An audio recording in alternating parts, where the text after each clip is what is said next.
این که جمهوری اسلامی با بدترین دشمنان شیعه حاضر اونها را حمایت بکنه، حاضر به اونها سلاح بدهد، حاضر که به اونها پول بدهد، این که از سابق ما میدانستیم،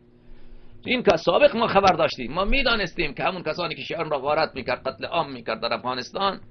در پاکستان، در ایران، در تهران دفتر داشتن، میآمدن ملاقات خامنه ای با رفسنجانی روبوسی میکردن، 10 میلیون 20 میلیون دلار پول میگرفتن.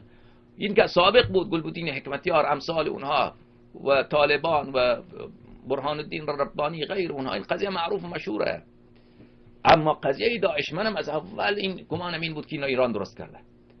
و هیچ امکان نداشت که اینها بیان این چنین در ایران عراق نفوذ بکنن، در سوریه این چنین نفوذ پیدا بکنن و این چند تا جوانی باشه که مثلا از تونس و از عربستان بلند شده و نظام‌های استخباراتی منطقه با اونها همکاری نداره. حالا درباره داعش هم که الحمدلله رب العالمین، الحمدلله و شواهد دیگر در آینده خیلی بیشتر پیدا خواهد شد.